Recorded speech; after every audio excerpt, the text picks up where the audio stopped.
Olá pessoal, aqui é o professor Rovian e nesse vídeo vamos falar sobre ISO. De forma simples, o ISO é a sensibilidade à luz dos sensores de equipamentos de captura de imagem, como câmeras e filmadoras. Para alguns pode ser um tema um pouco complexo, outros podem pensar que sabem tudo sobre ISO, mas nesse vídeo eu vou mostrar para vocês que não é bem assim. Então fique comigo até o final e depois você me diz se você já sabia de tudo isso. Então, vamos lá!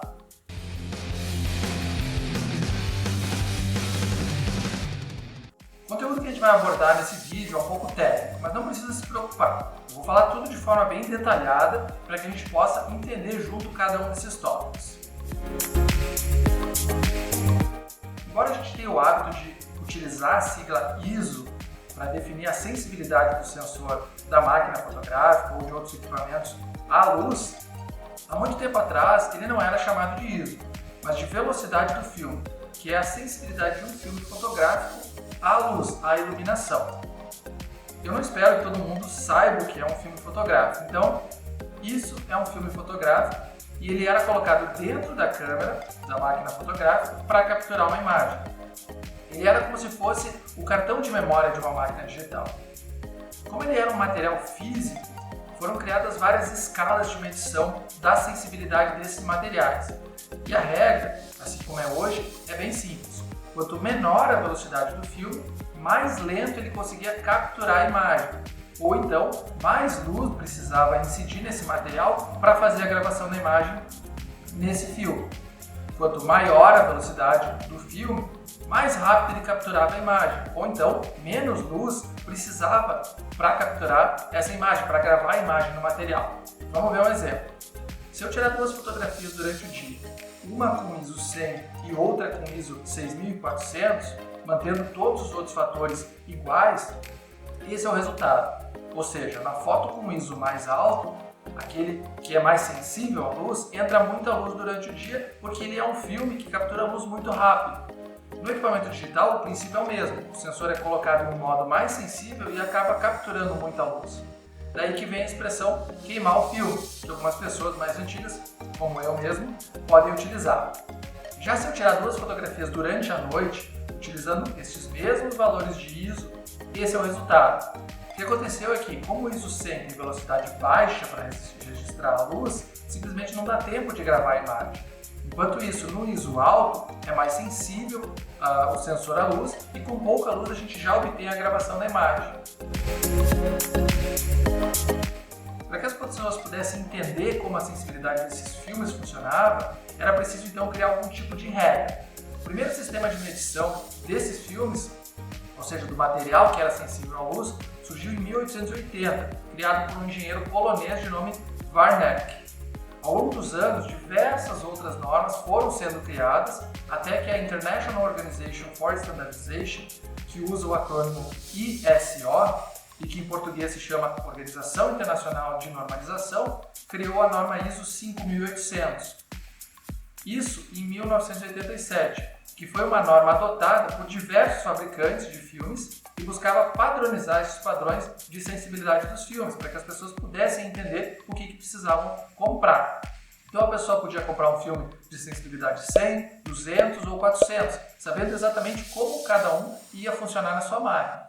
Com essa padronização ficava fácil para o cliente escolher o filme que precisava.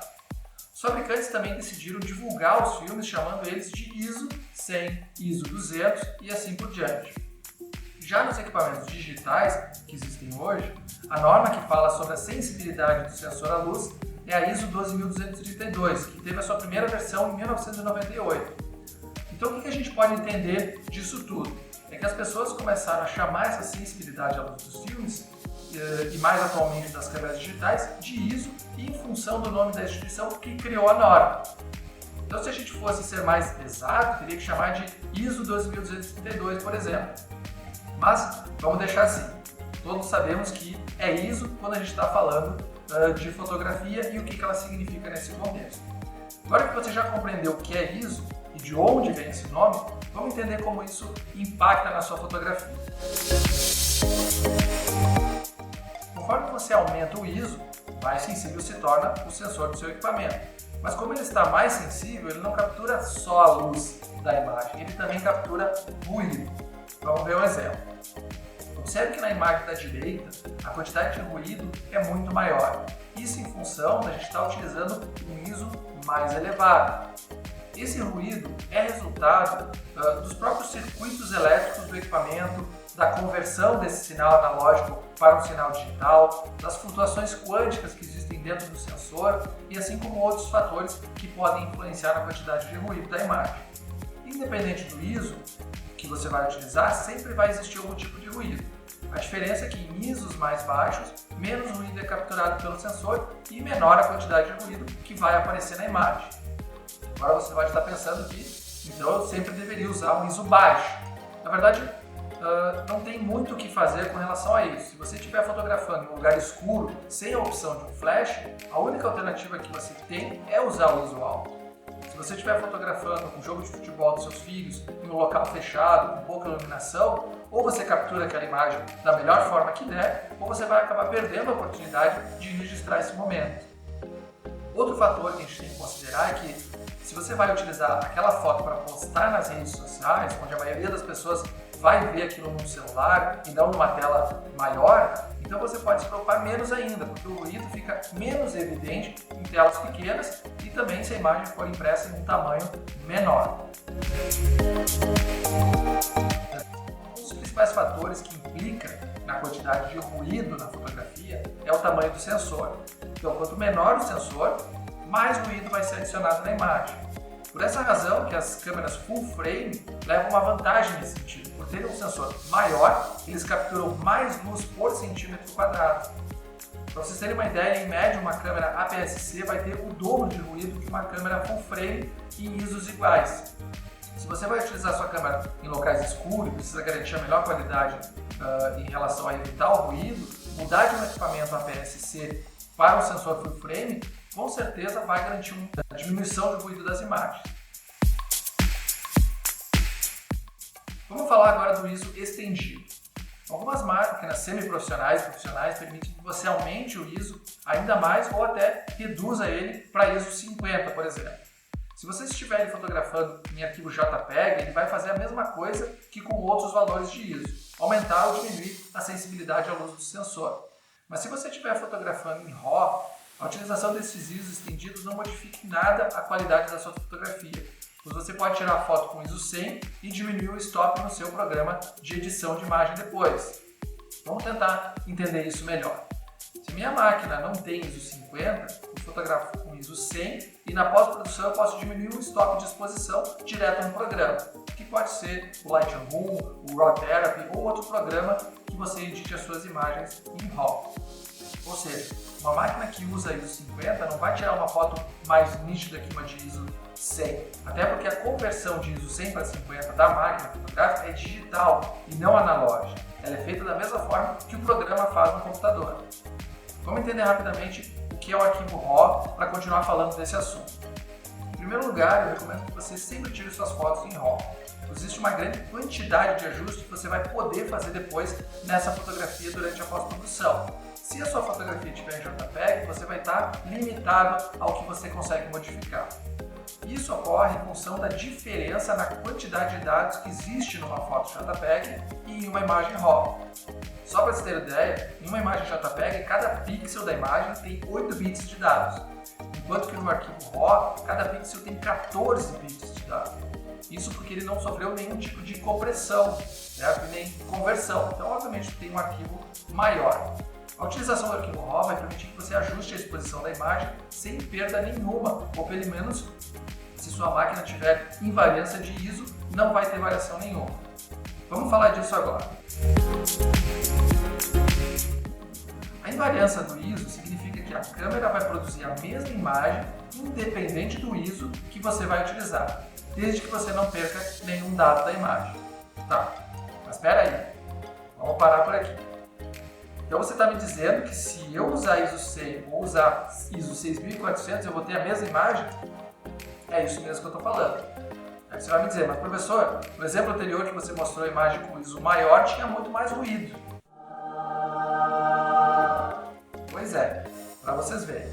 Vamos ver um exemplo para que vocês possam entender do que eu estou falando. Essas duas fotos foram tiradas com os mesmos parâmetros, exceto pela diferença de ISO. Na imagem mais escura, eu vou aumentar a exposição para deixar mais parecida com a outra. Vocês conseguem perceber essa diferença? Vocês conseguem verificar a quantidade de ruído que existe nessa imagem? Agora vamos aproximar um pouco para ver a quantidade de ruído que a gente consegue ver. Aí está. Nós temos a mesma imagem em ISOs diferentes. Isso pode ser explicado pela invariância de ISO. A invariância de ISO é uma das características de algumas máquinas fotográficas. Nem todas as máquinas fotográficas, obviamente, possuem invariância de ISO, mas o que ocorre é que quando você muda o ISO na sua máquina, é como se você estivesse modificando a exposição no seu programa de edição. Mas tem que tomar cuidado, porque é preciso que a informação da foto esteja lá para fazer isso acontecer. Se você não conseguir capturar a informação, por exemplo, nas partes muito claras ou muito escuras da imagem, provavelmente não vai conseguir fazer qualquer tipo de ajuste na pós-produção. E apesar da invariância de ISO simplificar algumas coisas, a gente tem outros fatores que devem se preocupar, que é, por exemplo, o alcance dinâmico, ou seja, a capacidade do sensor de capturar maiores variações de cores. E é nesse ponto que a escolha da ISO correta pode ajudar você a capturar uma faixa de alcance dinâmico maior, fazendo que depois você possa aumentar ou diminuir a exposição da sua imagem em áreas específicas e de forma muito mais precisa do que simplesmente mudando o ISO durante a fotografia. Todo ano saem novos modelos de máquinas fotográficas com a capacidade de tirar fotos com ISO cada vez mais alto, prometendo menos ruído para as imagens. Essa, na verdade, é uma grande mentira e eu vou mostrar para vocês por quê. Existem alguns pontos que não são completamente verdade nessa estratégia de marketing. Afinal de contas, o objetivo das empresas que fabricam uma máquina fotográfica é vender mais equipamento. Mas para você ter uma ideia, a performance ISO dos sensores dobra a cada 8 anos. Ou seja, para você ter um resultado com metade do ruído que você tem hoje em um mesmo ISO, você vai ter que comprar um equipamento 8 anos para frente. Agora vamos pensar de outra forma. Se você quer reduzir o estoque de ISO do seu equipamento, como por exemplo, passar de 1.600 para 800, reduzindo o ruído pela metade imediatamente, simplesmente compre uma lente melhor. Se você tem uma lente com abertura f4, invista em uma lente com f2.8. E é por essa razão que alguns fotógrafos costumam dizer que antes de investir na máquina fotográfica, você tem que investir na lente. Isso faz sentido quando a gente analisa esse aspecto de forma isolada. E também no fato de que a lente você provavelmente vai ter por muito mais tempo do que o equipamento. Outro problema com a estratégia de marketing das empresas que produzem as máquinas fotográficas é que elas distorcem o ISO que é apresentado no equipamento. Quando você olha no visor da sua DSLR e coloca em ISO 100, existem grandes chances de que aquele não seja um ISO 100 real. E isso ocorre porque a norma ISO, aquela, a Organização Internacional para a Normalização, define uma variação aceitável bastante grande nos valores de ISO. E o que os fabricantes fazem é dizer que um ISO 100, na verdade, tem um valor real de 64 nesses novos equipamentos. E quando você olha no visor e vê isso, ou seja, o ISO 100, acredita que aquele é o valor. Vou mostrar para vocês um exemplo. Bom, pessoal, esse é o site DxOMark, tá? Esse é o endereço para vocês poderem acessar e ele traz várias informações de lentes, de câmeras, inclusive de celular. Eu já deixei aberto aqui o que eu quero mostrar para vocês em relação ao desempenho ISO. Tá? Eu selecionei 3 câmeras da Canon, só para vocês terem uma ideia, a 5D Mark IV é uma câmera que foi lançada em 2016. Eu selecionei também a 6D e a 1DS. A 6D é só um pouco mais antiga, tá aqui ela, certo? Então ela foi lançada em 2012 e a 1DS é uma câmera de 2002. Tá? As 3 câmeras são full frame, apenas para vocês terem uma comparação de mesmo nível. Nessa comparação que eu fiz, eu busquei as medidas de sensibilidade de ISO. Então, como é que funciona esse gráfico? Ele tem aqui na parte de baixo o que é o ISO estabelecido pelo fabricante. Então, ele diz lá que ó, meu ISO 100, meu ISO 200, meu ISO 400. E aqui do lado esquerdo a gente tem a medida real do ISO. Então, é feito teste com esses equipamentos para verificar qual realmente é o ISO real do equipamento. Então, pegando primeiro a máquina mais antiga, que é a 1DS, né? Então a gente pode observar que aqui, onde ele diz que é ISO 100, o ISO real é 99, então praticamente muito próximo. E conforme vai aumentando o ISO 200 é 199 no real, certo? Então ele segue essa linha, tá, exatamente em cima. Então o que se dizia para um DS em relação a ISO realmente era o que representava na realidade. Então ele estava realmente dentro daqueles ISO. Aqui no ISO que ele diz como 1233, acaba sendo um pouco maior, eu acredito que deve ser em questão de utilizar o ISO 1600 nesse caso. Agora vamos pegar a máquina mais recente, que é a Canon 6D, que eu comentei que é de 2012, e vejam que quando eles dizem que está em ISO 100 na máquina, na verdade o ISO é 80. Então se eu tentar comparar a 1DS com a 6D, eu não posso colocar as duas em ISO 100 e dizer, vejam que a imagem da 6D é melhor, porque ela é uma máquina mais recente, por causa da evolução tecnológica. Não é só por isso, porque na verdade o ISO da 6D é de 80. Tá? Então ele diminuiu o ISO, obviamente isso diminui a quantidade de ruído apresentado nas imagens. E aí se eu pegar a 5D Mark IV, que é uma máquina mais recente ainda, na verdade o ISO 100 é 64. Tá? O que significa que, novamente, eu não consigo comparar a 1DS com a 6D com a 5 Mark IV colocando no mesmo ISO, eu vou ter que fazer outro tipo de ajuste. E esse valor é mais significativo quando eu tenho ISOs inclusive mais altos. Tá? Por exemplo, no ISO 800 da 1DS é 794, então praticamente dentro. Se eu pegar a 6D, esse ISO já é de 600, tá? Então é praticamente meio stop a menos, é bastante coisa. E na 5D, isso vai para 560. Então, isso é uma das estratégias que os fabricantes acabam utilizando e que acaba sendo permitido em função da norma que permite essa variação. O problema é que todos os fabricantes fazem isso, alguns mais do que outros. Então, quando o fabricante diz que você tem uma qualidade de ISO melhor nesse novo equipamento, você deve tomar muito cuidado.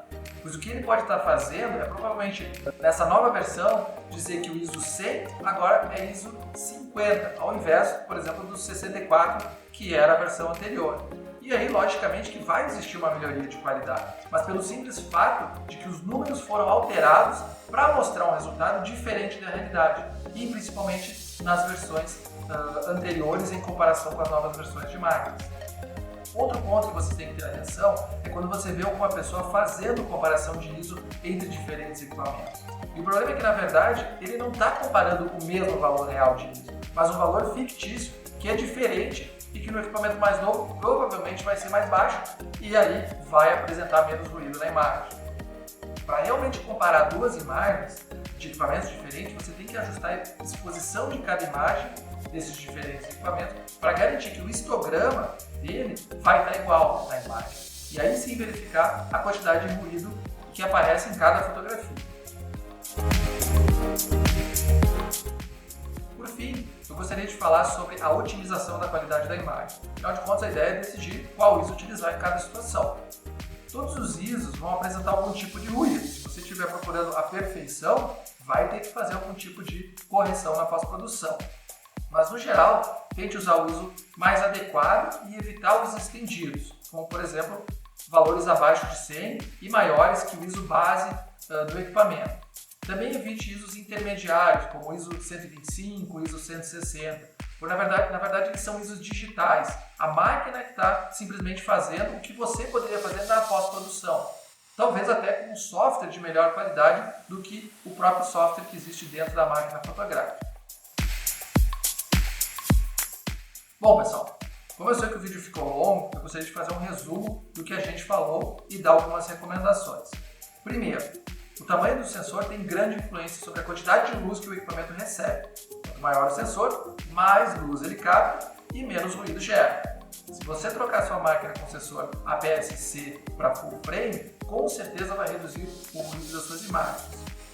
Segundo, prefira tirar fotos em RAW para poder fazer mais ajustes na pós-produção no seu software. E terceiro, se seu equipamento possui invariância de ISO, você pode ajustar o ISO antes ou na pós-produção, não faz a menor diferença, você é que vai decidir. Mas cuide apenas para não perder informação nas áreas muito claras ou muito escuras da imagem. E em quarto, comprar uma lente de cobertura maior é melhor do que comprar uma máquina nova, principalmente se você estiver analisando principalmente o ISO. Em quinto, existe uma diferença entre o ISO anunciado pelos fabricantes e o ISO real. Então tome cuidado com a comparação direta entre equipamentos e também com o marketing que é feito por essas empresas. E por fim, pessoal, nenhum equipamento ou especificação técnica vai substituir a habilidade do fotógrafo ou de alguém que faz vídeos em conseguir capturar uma imagem interessante. A pessoa por trás da câmera é que tem o papel principal na qualidade do conteúdo que produz, independente do equipamento ou do ISO que você estiver utilizando. Mas, obviamente, saber de tudo isso pode ajudar vocês a evitar alguns erros, beleza? Agora eu queria saber de vocês. Vocês já sabiam de tudo isso? Deixe lá nos comentários. Eu também estou aprendendo tanto quanto vocês. Se você conhece alguém que gosta de fotografia, amador ou profissional, compartilhe com ele esse vídeo. Afinal de contas, isso pode ajudar bastante até na escolha do próximo equipamento. E, se gostou do vídeo, deixe o like, se inscreva no canal e habilite as notificações. Um grande abraço e até o próximo vídeo.